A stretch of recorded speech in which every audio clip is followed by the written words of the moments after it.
Welcome to Uncaged, a show celebrating thought leadership from today's top business leaders. The program provides a voice to amazing executives from around the globe who are shaping the world of business today and mapping the path to the world of commerce tomorrow.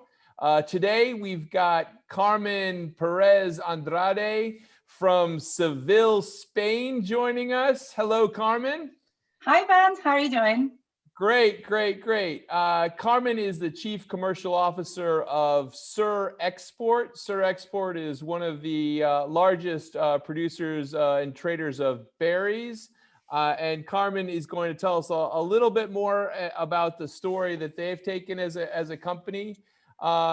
Carmen's background has been heavily in the area of agricultural engineering. She's worked in the fruit and vegetable sector for over 20 years. Her experience in the field has helped her to build a global view and has a very clear idea of where this space has come from and where it's going in the future. So we're really excited to hear from you, Carmen, on how this industry is evolving. And congratulations on all of the progress that Surexport has been making over the recent last couple of years, and certainly about the recent announcement as you guys become truly a major global player in the space. So, before we go into the business and some of the activity that you guys have been involved with, tell me a little bit more about yourself and your career and how you've evolved in this business.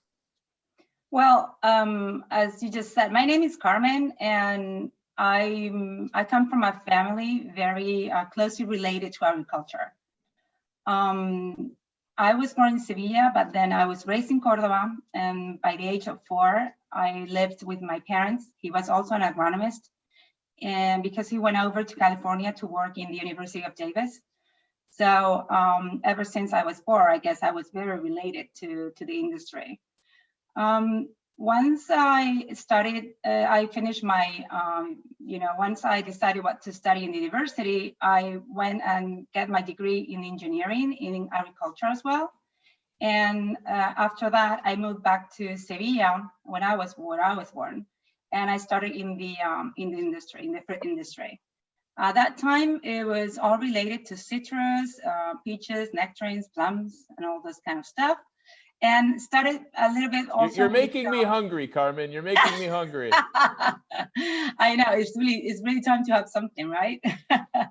And so after being involved in that kind of product, I actually started it was more focused on the fields with looking after the fields and so on. But because I was, I could speak English, I could speak French, and I think I'm very social as well. More and more, I started to deal with customers when they were coming to visit our fields. And by the time I realized, I was already selling. I don't know how that came, how that appeared, but I guess I had some kind of genetics on that at some point. So in that company, we started to grow berries. This was the end of the 90s, early 2000s. And then we started with berries, strawberries, and so on in the area in Huelva, where is right now a very well-known area for berries in Europe.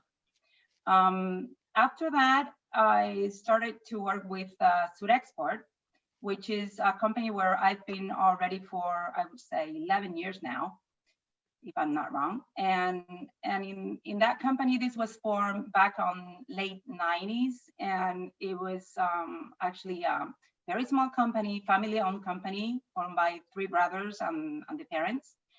And at that time, it was only strawberries that it was grown in the area.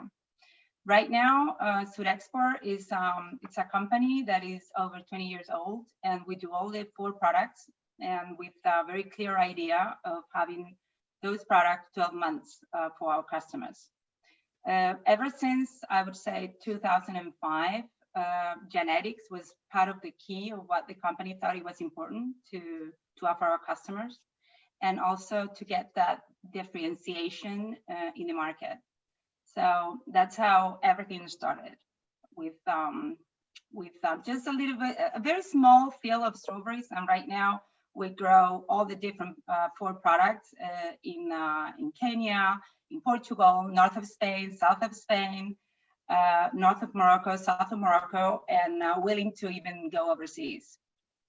Well, Mom and Carmen, I mean, listening to you talk about this, I definitely makes me hungry. Most of the conversations I've had to date have been with technology companies, finance companies. So, but dealing with raspberries and strawberries and produce, certainly, I can imagine that the industry has changed. I can only imagine the things that you guys have gone through during the last year with COVID. But tell me a little bit about where Surexport is today. It sounds like you guys are producing fruit literally across the region. But with the recent news of the investment in the business, it sounds like things are expanding. Well, the thing is that first of all, we were having a very clear idea of where we wanted to go. It's been tough, hasn't been easy, and especially with products, as you were saying, your berries are very delicate. So it's something you need to sell every day, and your strategy has to be very clear, even if things are not the way you thought it would be.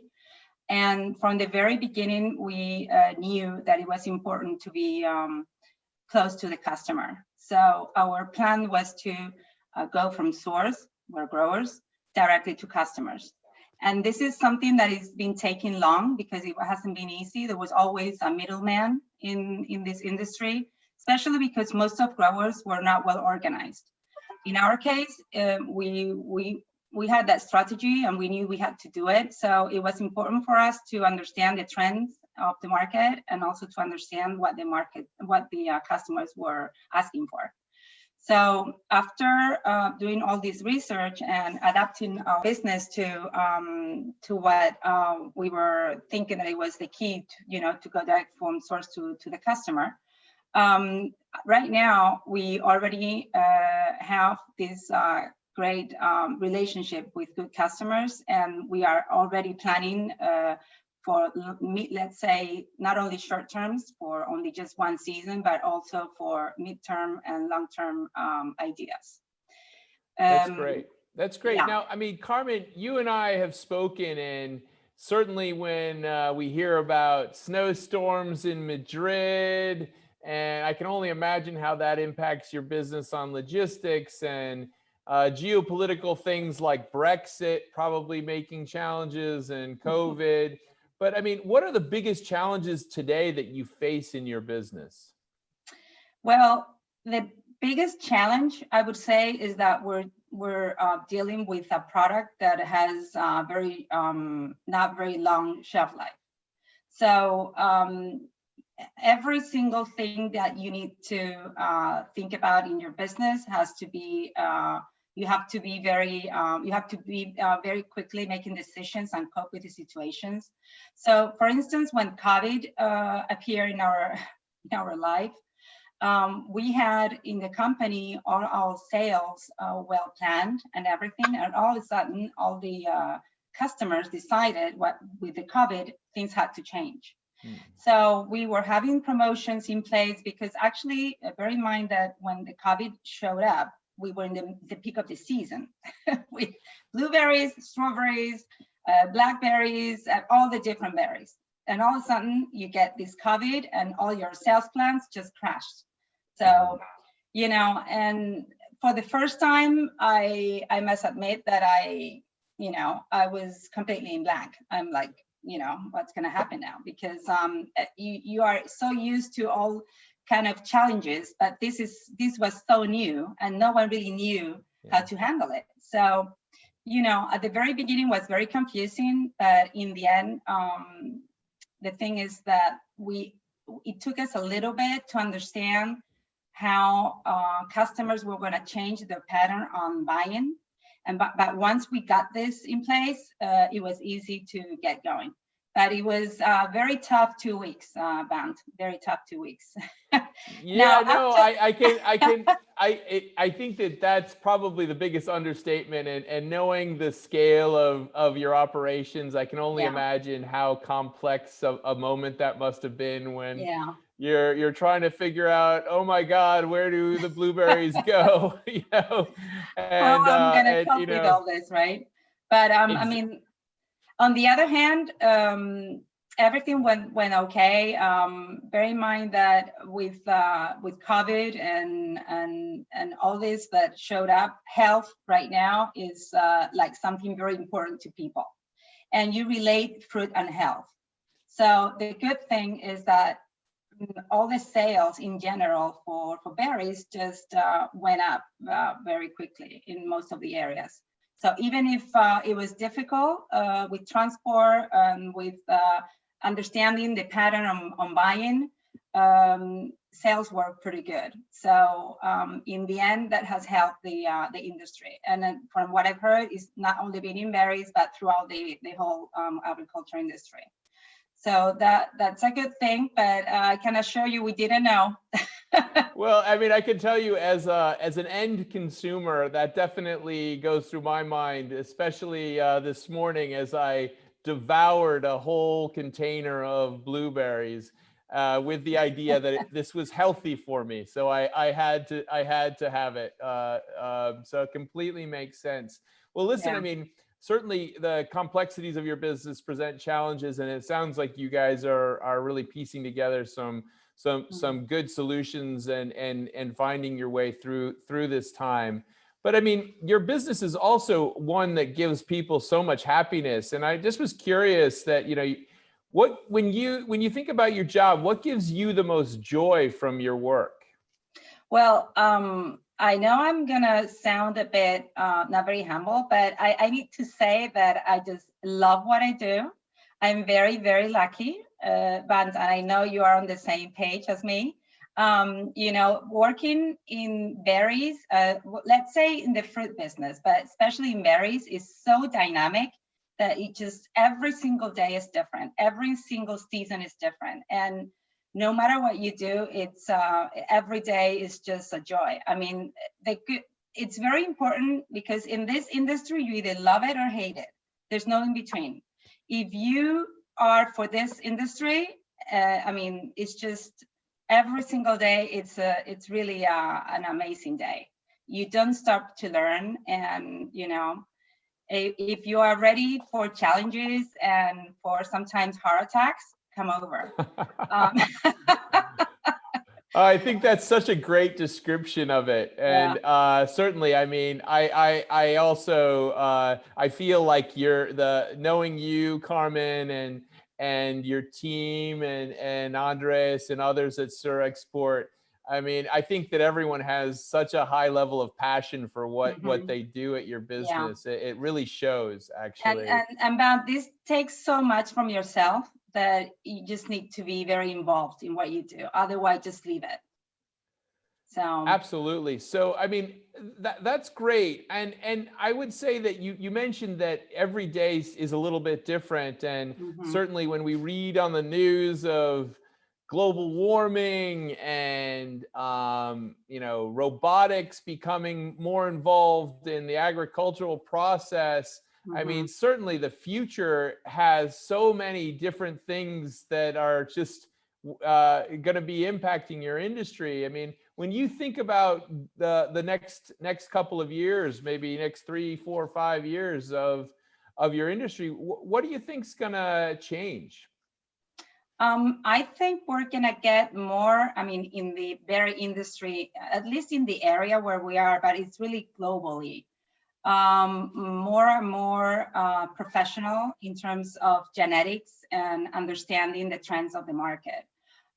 Before you would sell a strawberry, and now you sell a variety of strawberry because it delivers what the market is asking for. In terms of shelf life, in terms of appearance, in terms of flavor. So that's very important that we get to understand what the customer wants. And especially in our products, because there's so many things that we just don't control, like the weather, diseases in the plants, or problems, or as you were saying about the global warming, that you do not control. And you need to be like the buffer from all those problems and the customer, and deliver what they're asking for. And not only during the season, but during the 12 months, which is the biggest challenge.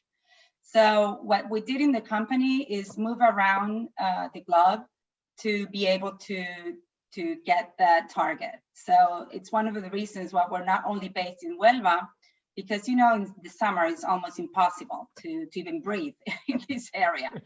We go up to 45 degrees easily. So what we've been doing is just moving around areas and different countries to make sure that we do deliver this consistency on product those 12 months. Well, as long as you guys can find a way to continue to produce those unbelievably delicious berries, I think the world will be a good place in the future. Yeah. Carmen, thank you so much for joining us today on Uncaged. Carmen Andrade is the Chief Commercial Officer of Surexport. Surexport is a world-leading producer and trader of berries. Really enjoyed this conversation to learn more about your business, Carmen. And it's great to have you on Uncaged. Uncaged is the show that supports and provides a voice to amazing executives from around the globe who are shaping the world of business today and mapping the path to the world of commerce tomorrow. And Surexport is certainly feeding us today and tomorrow. So thank you so much, Carmen, for your comments. And I really enjoyed having you on the show today. To all of our listeners and viewers, we'll see you soon. Thank you, Bant. Thank you.